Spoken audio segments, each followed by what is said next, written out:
नमस्कार, मैं हूं केशव तिवारी और विशाल खबर में चर्चित चेहरे कार्यक्रम के अंतर्गत आज हम बातचीत करेंगे रंगमंच के एक बड़े नाम के साथ, जिनका नाम है अमित कुमार शुक्ला। तो अमित जी, आपका स्वागत है हमारे स्टूडियो में। बहुत बहुत धन्यवाद सर। अमित जी, सतना में रंगमंच के क्या अस्तित्व है? माने कुछ अस्तित्व है भी, या हम लोग कई बार होता है कि पत्रकार के नज़रिए से देखते हैं तो बहुत कुछ दिखाई नहीं पड़ता, लेकिन चूंकि आप रंगमंच में बीते 6 वर्षों से काम कर रहे हैं तो उसकी जो वास्तविकता है वो आपको हमसे ज़्यादा नज़र आती है। तो क्या लगता है कि सतना में कहीं कुछ रंगमंच का अस्तित्व है, कहीं कुछ संभावनाएं हैं, या सिर्फ रंगमंच सिर्फ कागज़ों और किताबों में या ऐसे सुनने में है? बहुत अच्छा प्रश्न है आपका। सतना में रंगमंच का अस्तित्व बहुत पहले से है जी, और उसकी जड़ें भी गहरी रही हैं पुराने समय में जी, और वर्तमान में उसका अस्तित्व बहुत अच्छा है। रंगमंच पर के लिए अच्छा कार्य हो रहा है जी, और संभावनाएं चौगुनी बढ़ चुकी हैं आज मेरे नज़रिए से जी, सतना के रंगमंच की। और मेरे हिसाब से विंध्य के क्षेत्र में सतना एक अग्रणी नाम हो सकता है भविष्य में रंगमंच के लिए। रंगमंच को लेकर के एक बात हमेशा कही जाती है कि नाटक को या रंगमंच को दर्शक नहीं मिलते। जिस तरीके से फिल्में आई, आजकल वो वेब सीरीज आ रही हैं, यूट्यूब में बहुत सारी चीज़ें आ गई, इतने सब कुछ होने के बाद भी आपको लगता है कि रंगमंच को दर्शक मिल रहे हैं? बिल्कुल, ये बहुत वाजिब बात है कि रंगमंच को दर्शक मिलना थोड़ा सा कठिन है और कम हो गया है, लेकिन रंगमंच के दर्शक बड़े सेलेक्टेड होते हैं। हाँ, और कहीं ना कहीं मैं मानता हूँ कि रंगकर्मियों की विफलता भी होती है कई बार जी, दर्शकों तक अपनी बात ना पहुँचा पाने के कारण, क्योंकि अब इतना सहज और सरल माध्यम एक मोबाइल फ़ोन आ गया है जी, जो हर हाथ में है जी, तो वेब सीरीज़ है, सिनेमा है और बाकी जो सीरियल्स हैं, यूट्यूब है या सोशल मीडिया है, वो सहजता से लोगों के पास पहुंच रहा है। जी। तो रंगमंच को कैसे पहुंचाना है, ये अब रंगकर्मियों को सोचना होगा। इसके लिए अभी दर्शक आते हैं, ऐसा नहीं कहा जा सकता कि शून्य है। डिजिटल दौर में जिस तरीके का डिजिटलाइजेशन हुआ जी, इस डिजिटलाइजेशन के दौर में रंगकर्मी भी कुछ ऐसा सोच रहे हैं कि रंगमंच को या नाटक को डिजिटल प्लेटफॉर्म पे ले जाया जाए, और जितना लोकप्रिय दूसरी चीज़ें हैं, फिल्म है, वेब सीरीज हैं, जैसे वेब सीरीज तो अभी आना शुरू हुई, रंगमंच तो मतलब मुझे लगता है कि हम जब पैदा नहीं हुए, हमारे माने पुरखे, तो रंगमंच उस समय से, माने मैं ये कहूँ कि फिल्मों के पहले भी रंगमंच था। अगर हम रामलीला कहें या रासलीला कहें तो वो एक रंगमंच का ही स्वरूप मानूंगा मैं। तो जिस तरीके से ये दौर, डिजिटल दौर शुरू हुआ, इस डिजिटल दौर में भी रंगकर्मी कहीं ऐसा कुछ प्रयास कर रहे हैं या नहीं कर रहे हैं? जी, बहुत अच्छा प्रश्न है आपका। असल में जो आपने चर्चा किया, 5000 वर्षों से अधिक का भी इसका इतिहास है जी। भरत मुनि का नाट्यशास्त्र उससे पहले आ गया था या कब आया, इसकी भी बहुत सी बातें होती हैं जी। इसके बाद उसका एक बहुत बड़ा इतिहास है। क्रमबद्ध तरीके से कोई भी सभ्यता विकसित होती है, कोई भी संस्कृति, कोई भी विधा पल्लवित होती है जी। तो रंगमंच तो बहुत गहरा है, लेकिन रंगमंच की सबसे अच्छी खूबी ये है कि रंगमंच अपने आप में बहुत सी विधाओं को समाहित किए हुए है जी। तो हमेशा वो द्वार खुले रखता है जी। जैसे कि 90 के बाद के दशक में हमने देखा कि रंगमंच में टेक्नोलॉजीज़ का बहुत ज़्यादा प्रयोग होने लगा। लाइट्स का इफेक्ट हो गया, साउंड का इफेक्ट हो गया, तो उन्होंने खुले मन से उसको स्वीकार किया और उसका प्रयोग किया। अब डिजिटल होने की जहाँ तक बात है, तो हमने पोस्टर, ब्रोशर, फोटो, हमारे जो प्रमोशन के तरीके हैं वो डिजिटलाइज हो चुके हैं। हम लोग हर माध्यम का प्रयास करते हैं, हम शॉर्ट क्लिपिंग बना के दर्शकों तक पहुंचने की कोशिश करते हैं जी। ट्रेलर टाइप का बनाते हैं उसको प्रमोट करने के लिए, चूँकि ये मंचीय विधा है जी। तो ये मंच पर प्रदर्शित होने वाली विधा है, अगर हम इसको डिजिटल प्लेटफॉर्म पर ले जाते हैं, बहुत से लोग यूट्यूब में डालते हैं, बहुत लोग करते हैं, लेकिन जो डिजिटल होने की चीज़ है वो फिल्म है जी। उसका अपना एक तरीका है, उसकी एक टेक्निक है, उसके फ्रेम सेट होते हैं, उसके छोटे छोटे शॉट्स होते हैं, उसकी एडिटिंग होती है, उसको कंपाइल करके एक प्लेटफॉर्म पे डाला जाता है। जबकि मंच पे जो नाटक होगा वो एक स्टेज में होगा, एक शॉट में होगा, एक एंगल से शूट होगा, ज़्यादा से ज़्यादा 2-3 एंगल से आप कर लेंगे, लेकिन उसमें वेरिएशन नहीं मिलेगा जी। तो जो रंगमंच का दर्शक है वो लाइव देखना ही पसंद करेगा, वो बोर हो जाएगा 1 घंटे लगातार एक ही फ्रेम में देखते देखते। अगर बहुत ही अच्छा नाटक हो रहा है तो बांधे रख सकता है उसको, लेकिन वो उन टेक्निकल चीज़ों की कमियों की वजह से वो बोर हो जाएगा। एक दौर था देश में नुक्कड़ नाटक शुरू हुए, बड़ा माने किसी भी शहर में किसी परिवर्तन की बात करना या विरोध की बात करना या किसी चीज को लोगों के बीच में बहुत जल्दी लोकप्रिय करने की विधा के रूप में एक नुक्कड़ नाटक आया। वो कुछ गायब सा होता नहीं दिख रहा आपको? गायब सा होता दिखने की वजह है कि नुक्कड़ नाटक करना कठिन है और इप्टा आंदोलन के कारण से ये एक प्रखर रूप से उभर के आया था जी। अब ये कुछ सरकारी कार्यों के लिए उपयोग होता है केवल जी। स्वच्छता पे कोई सरकारी प्रोजेक्ट मिलेगा वो भी कागजों में हो जाता है। पहले ये नुक्कड़ नाटक सरकार के विरोध के लिए उपयोग होता बिल्कुल था। बिल्कुल, ये क्रांति का हिस्सा था। जब तक ये लोक चेतना का हिस्सा नहीं बनेगा जी, अब शायद क्रांति के लिए या लोक चेतना के लिए इसका प्रयोग होना बंद हो गया है या इतना मुखर हो के रंगकर्मी इसकी आवाज़ उठा नहीं पा रहे हैं। ये कहीं ना कहीं विफलता है नुक्कड़ नाटक की कि जो ये अब लुप्त होते जा रहे हैं एक तरह से, सिर्फ सरकारी कार्यों के लिए कहीं बचे हुए हैं। तो कुछ लोग हैं अभी भी, JNU जैसे विश्वविद्यालय है जहाँ छात्र संघ एक्टिव हैं जी, तो नुक्कड़ नाटक युवाओं का ही काम है जी, ज़्यादा जोश के साथ ऊर्जा के साथ कर पाना। तो कुछ लोग जो अभी भी क्रांतिकारी स्वभाव के हैं, जो विचार रखते हैं, वो करते हैं। आप लोगों ने इस तरीके से कोई प्रयोग सतना में या विजय में कुछ? बिल्कुल, चूँकि हमारा ज़्यादातर काम प्रोसेनियम थिएटर का रहा है, नुक्कड़ पे हमारी कमांड कम थी और शुरुआत भी हमारी उस तरह से नहीं हुई जी, लेकिन हमने नुक्कड़ों में काम किया है जी, नुक्कड़ नाटक भी किए हैं, लेकिन उस क्रांति का हिस्सा नहीं बन सके। हमारा अधिकतर फोकस होता है प्रोसेनियम थिएटर में, जहाँ पे एक प्रॉपर व्यवस्थित रंगमंच किया है। बघेलखंड में क्या संभावनाएं देखते हैं, मतलब नाटक की? बघेलखंड में नाटकों का बहुत पुराना प्राचीन परंपरा रही है और बहुत से नाट्य जो समूह हैं वो लगातार काम कर रहे हैं। ऐसे तमाम युवा रंगकर्मी जो प्रशिक्षित होकर आ रहे हैं अलग अलग इंस्टीट्यूट से, वो आके रीवा में काम कर रहे हैं या सीधी में 2-3 ग्रुप जो एक्टिव है। प्रसन्न सोनी जी वहाँ पे अपने रंगदूत के नामक ग्रुप चलाते हैं, नीरज कुंदेर जी हैं। तो विंध्य में जो बघेलखंड में जो नाटकों की एक कहा जाए कि संपन्नता है वो तो है जी, और वहाँ राष्ट्रीय स्तर के बहुत अच्छे अच्छे नाटक खेले जा रहे हैं, तो इसकी संभावनाएं भी बहुत हैं और जड़ें भी बहुत गहरी हैं। रंगकर्मियों के बारे में एक चीज़ और कही जाती है कि इनका जो जीवन होता है बड़ा मुफलिसी में होता है। हाँ जी।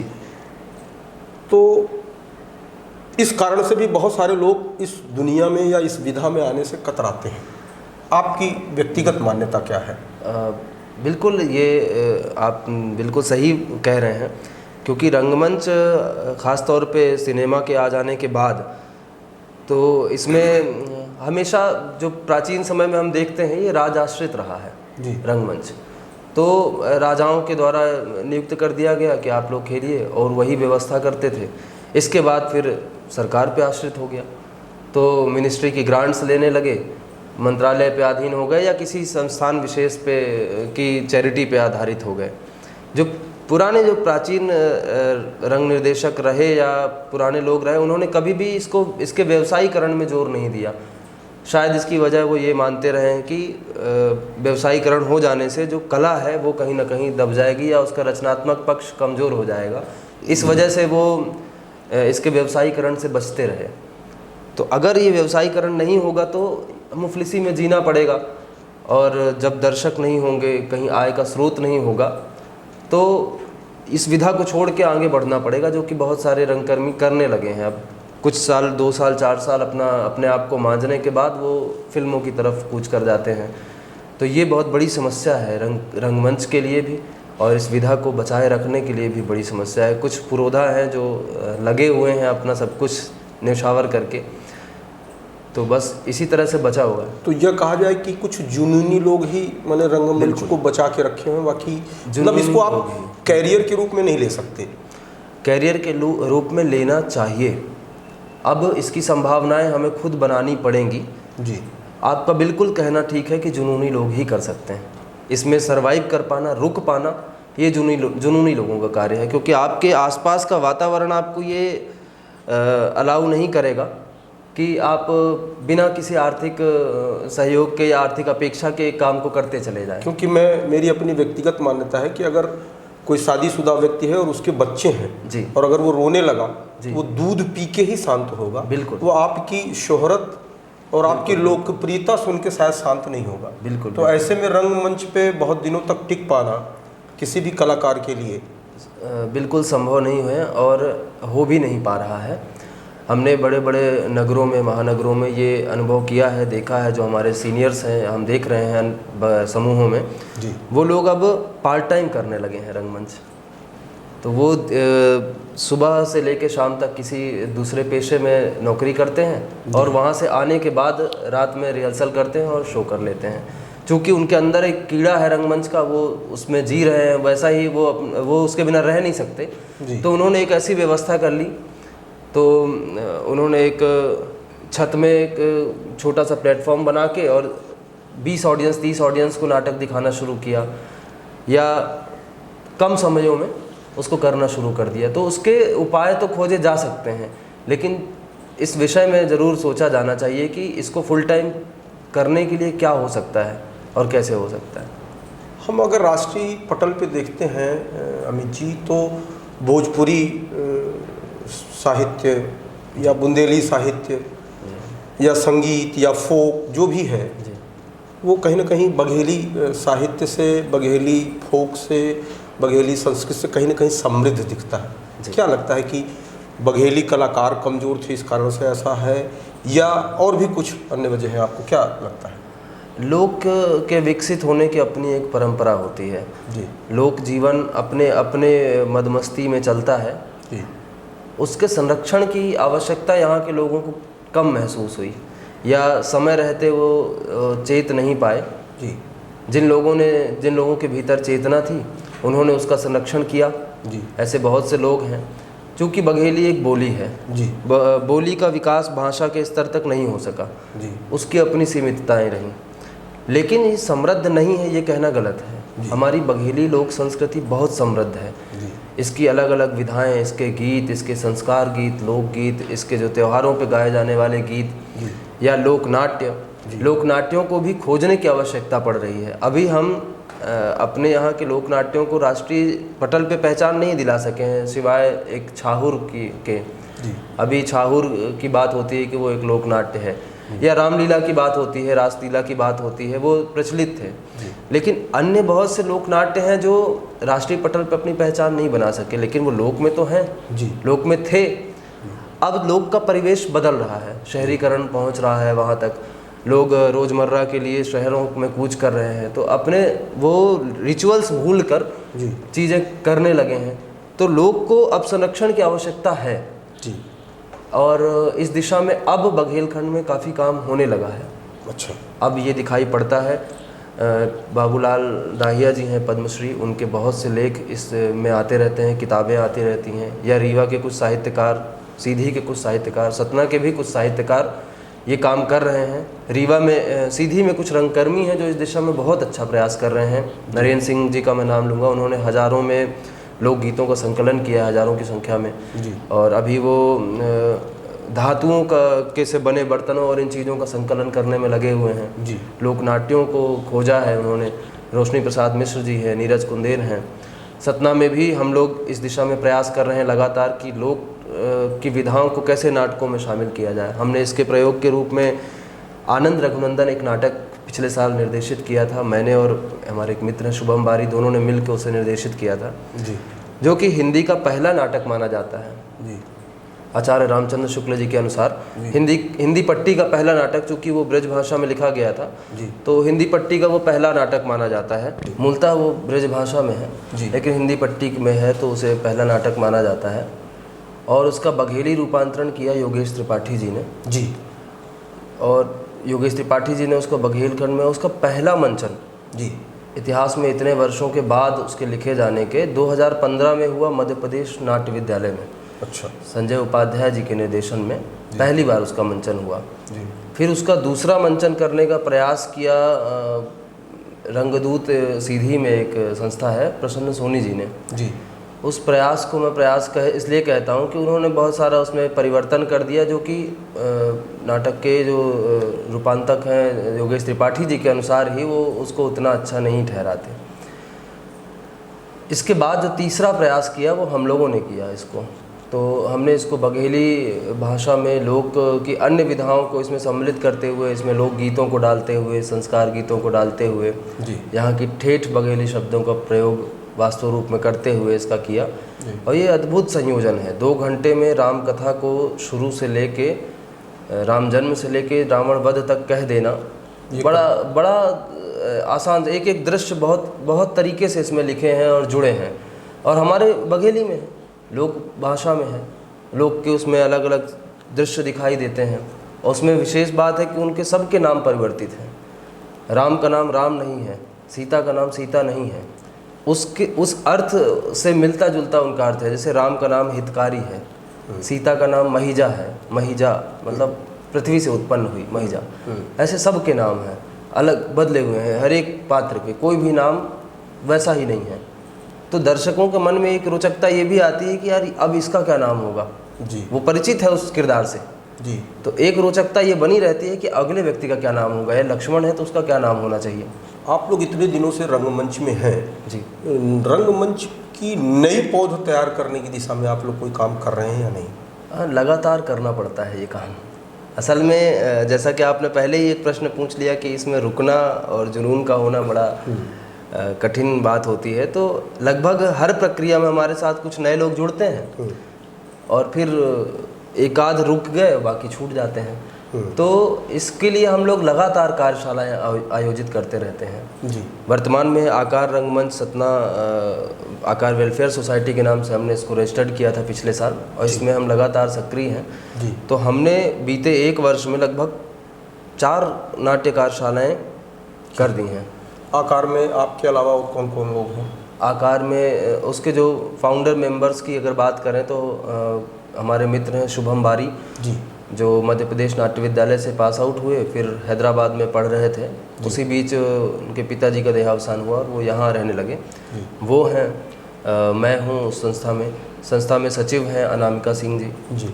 मयंक अग्निहोत्री से आपने मुलाकात की। इसके अलावा और भी लगभग हमारी औपचारिक अनौपचारिक रूप से 40-50 लोगों की टीम है जी, जिसमें से कुछ अवेलेबल रहते हैं, कुछ बाहर पढ़ने के लिए चले गए हैं। जैसे अभी हमारे ग्रुप से एक लड़के का मध्य प्रदेश नाट्य विद्यालय में चयन हुआ, रोहित खिलवानी, तो अभी वो वहाँ अध्ययन के लिए चले गए हैं। तो ये हम लोगों का दायित्व है कि हम सतना शहर में नए लोगों को लेके आएँ, उनको सिखाएं या उनको फिर आगे अग्रिम शिक्षा के लिए भेज दें। आपने अभी जिसका नाम लिया रोहित खिलवानी, सुन के मुझे बड़ा मैंने एक सुखद आश्चर्य हो रहा है। ये शब्द इसलिए बोलूँगा कि ये जो सिंधी समाज के लोग होते हैं जी, वो ज़्यादातर उनका जो संस्कार होता है या उनके जो अभिभावक होते हैं जी, वो ज़्यादातर उनकी जो सोच होती है वो ये सोचते हैं कि चलो इतना पढ़ लिख लो कि धंधा कर सको और बेहतर धंधा कर सको। और जब आपने बताया कि वो नाट्य विद्यालय में पढ़ने गए हैं जी, तो एक तो ये सुन करके कि समाज का व्यक्ति वहाँ तक गया और उनके अभिभावकों ने ये अनुमति भी दी, ये अपने आप में एक और बड़ा आश्चर्य है। ये आश्चर्य और भी आपको होगा कि एक और है हमारे बीच में, हमारे ग्रुप में अक्षय वलेजा करके है, वो भी लगातार लगभग 4-5 वर्षों से सक्रिय हैं जी। और अब तो उन्होंने रोजगार के लिए एक दुकान डाल दी और शुरू कर दिया अपना प्रोफेशन, लेकिन वो अपना भरपूर समय देते हैं इसमें। और इन दोनों को हम लोगों के यहाँ चिढ़ाते थे कि नाम के सिंधी है, ये सिर्फ नाम के सिंधी है। बिल्कुल सही। और असल में हमको उनके पॉइंट ऑफ व्यू से सोचना चाहिए। उनको अधिक झेलना पड़ा इस चीज़ को लेकर। रोहित और अक्षय से अक्सर हमारी व्यक्तिगत जब बातें होती थी, वो दुखी होते थे, तो हम लोग उनको मोटिवेट करते थे कि भाई होगा, जब ऐसा चुनाव किया है तुमने तो परिवार का एक दबाव तो हमेशा रहता है। उनके यहाँ सबसे ज़्यादा होता है क्योंकि वो बहुत छोटी उम्र से वो पेशे में जाने लगते हैं, अपने दुकान में बैठने लगेंगे, धंधे को देखने लगेंगे। उनके लिए पैसा कमाना बहुत आवश्यक चीज़ है। भले आवश्यकता है या नहीं है, मतलब इतनी समस्याएं नहीं हों परिवार में, फिर भी उनके लिए आवश्यक है। तो ये है बिल्कुल। मतलब इतनी सब तमाम विसंगतियों के बाद भी आप रंगमंच में आम आदमी का भविष्य देखते हैं? बिल्कुल, आम आदमी का ही भविष्य है, क्योंकि आम आदमी ही संघर्ष कर सकता है इस तरह से। जी।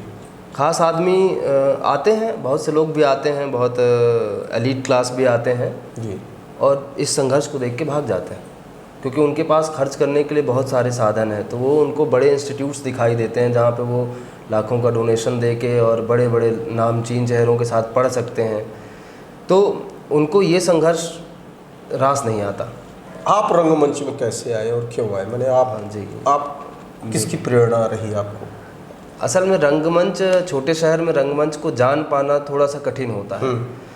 तो रंगमंच को हम जानते नहीं थे जी, करते थे जी। अब वो करते ऐसे थे कि स्कूल में कर रहे हैं, कॉलेजेस में कर रहे हैं, अन्य विधाओं से जुड़ जाना, जैसे कि लिखने का शौक़ था तो लिखना शुरू कर दिया था और मंच खोजते रहते थे कहीं पढ़ने को मिल जाए। और एंकरिंग करने का बड़ा शौक़ था, तो एंकरिंग में शेर व शायरी घुसेड़ के बोलने का और मंच पे ताली बजवाने का बड़ा शौक़ था। गाने का भी शौक़ था। और जिसको एक बार तालियां नसीब हो जाती हैं, फिर वो तालियों से अपने आप को दूर नहीं कर पाता। तालियों का जुड़ाव ऐसा रहा कि मैं जब मुश्किल से 6 वर्ष का रहा होऊंगा तो पहली बार ये चस्का लग गया था मंच का। हमारे विद्यालय में गीता गायन प्रतियोगिता होती थी, तो उस उम्र में मुझे पिताजी ने या अभी जो शिक्षक थे उन्होंने शायद गिरवाण विद्यालय, क्या गिरवाण चिन्मय विद्यालय से मैं पढ़ा हूँ, तो वहाँ मुझे रटा दिया गया 8 श्लोक। एकदम छोटा था और मैं गया, स्टेज में बोल दिया और तालियां बज गईं और इनाम मिल गया। तो वहाँ से वो शुरुआत हो गई। अगली बार से अब मुझे नाम लिखाने जाने की आवश्यकता नहीं है, वो लिखा हुआ है। अब वो बताया जाता था कि अब शुरू कर दो तैयारी अपनी, ये फला दिनांक को ये होगा। तो ये मतलब अब वो नियमितता हो गई, अब वो आप बाध्यता हो गई आपकी, अब आप स्टेज से दूर नहीं जा सकते। तो वहाँ से शुरुआत हो गई थी। फिर अन्य चीज़ें, और रंगमंच की विशेष बात ये है कि मैं अपने आप को ये क्यों कहूँ कि बाकी चीज़ें भी तो कर सकता था जी। रंगमंच से आकर्षण इस वजह से हुआ कि मैं स्कूल में नाटक करता था जी। तो जिस नाटक में जो पात्र मैं कर लेता था, कई दिनों तक मुझे उसी नाम से बुलाया जाने लगता था। इतना जीवंत अभिनय करते थे आप? मैं पता नहीं कि मैं जीवंत करता था या एक आकर्षण तो था लोगों को। निश्चित तौर पे कि कई बार जिस नाम से आदमी, तो कहीं ना कहीं आपने उस अभिनय को लोगों के दिल दिमाग में उतारने का प्रयास किया, तभी तो वो उस नाम से, नहीं तो कुछ और भी अपभ्रंश भी किया जा सकता था नाम का। बिल्कुल, ये कह सकते हैं कि एक कॉन्फिडेंस था जी, जिसके साथ हम उसको पूरा करते थे। मन में हमारे कोई डाउट नहीं था कि हम ये कैसे, हम उसको जीते थे, उस किरदार को, जितना हमारी समझ थी उस आधार पे। तो उसकी प्रशंसा मिलती थी तो और उत्साह बढ़ता था। अगली बार अगर होता है, इंतज़ार करते थे कि कब एनुअल फंक्शन होगा, कब क्या होगा, तो एक नाटक करेंगे और खोजते थे। उस वक्त स्क्रिप्ट का अभाव था, बड़े नाटककारों को जानते नहीं थे, साहित्य कोई इस तरह से पढ़ाया नहीं जाता था। तो किसी बड़े सीनियर से ले लिया कि यार आपने एक नाटक किया था स्कूल में, उसकी स्क्रिप्ट दे दो लिख के। तो उसको जितना याद रहता था वो बता देता था और हम एडिटिंग करते थे। उस उम्र में हमको कोई प्रक्रिया नहीं मालूम होती थी, लेकिन हम पूरी प्रक्रिया करते थे। आज जब हम पढ़ते हैं उसको सिस्टमेटिक, तो हम सोचते हैं कि जो उस वक्त हम कर रहे थे वो वही था जो आज हम अब इसको सिस्टमेटिक पढ़ के सीख रहे हैं, कर रहे हैं, लेकिन हम वो सब कुछ फॉलो करते थे। उसका अनुपात कम होता था, समझ कम थी, लेकिन हम प्रक्रियाएं पूरी फॉलो करते थे उस वक्त भी। तो ये अच्छा था, तो ये कीड़ा तो था मन में। फिर मैं यहाँ पे शुभम बारी जो हमारे मित्र हैं जी, वो मुझसे 1-2 महीने पहले जुड़ चुके थे इस विधा से। उनके कॉलेज में कंपटीशन होता था, विट्स कॉलेज में, तो वहाँ जजमेंट के लिए, इस सेगमेंट के जजमेंट के लिए द्वारिका दाहिया जी को बुलाया गया था। राष्ट्रीय नाट्य विद्यालय से वो पास आउट हैं और उस वक्त उन दिनों सतना में ही रह के काम कर रहे थे लोकरंग समिति में। तो उनको बुलाया गया और उनका सर से परिचय हो गया और वो जुड़ गए।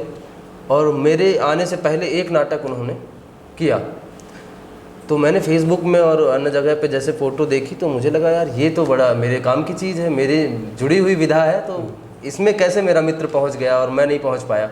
तो मैं तुरंत उससे संपर्क में आया और मैंने बोला कि मुझे जुड़ना है इससे और मुझे ले चलो।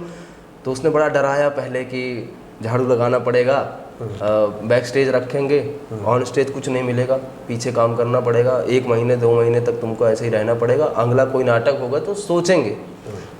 तो असल में उसका डराना ये था कि यार ये स्वाभिमानी व्यक्ति है, भाग जाएगा, छोटी छोटी बात पे लड़ जाता है लोगों से या अपने स्टेटस की बात करेगा, इसको झाड़ू लगाने को बोलूँगा तो देखता हूँ आता है कि नहीं, शायद वो मज़ा ले रहा था। तो मैंने कहा जब सीखना है तो मेरे लिए तो ये अच्छी बात है कि मुझे मंच पे आने से पहले पीछे बैठ के सीखने को मिलेगा। तो मैंने कहा कि बिल्कुल ले चलो, मैं कल से चलने को तैयार हूँ। बहरहाल मैं आया और उसी नाटक से मैं मंच पे भी आ गया और 2 पात्र किए उसी नाटक में, फिर वहाँ से सिलसिला शुरू होता है और जो लगातार फिर चलता रहता है और इसी वजह से शायद आपके बीच में इतनी बातचीत कर पा रहा हूँ। बहुत बहुत धन्यवाद अमित जी, आप हमारे स्टूडियो आए और रंगमंच की विधा को विशाल खबर के दर्शकों तक पहुँचाने में आपने जो हमसे बातचीत की उसके लिए बहुत बहुत आपके हम आभारी हैं। बहुत बहुत धन्यवाद। नमस्कार।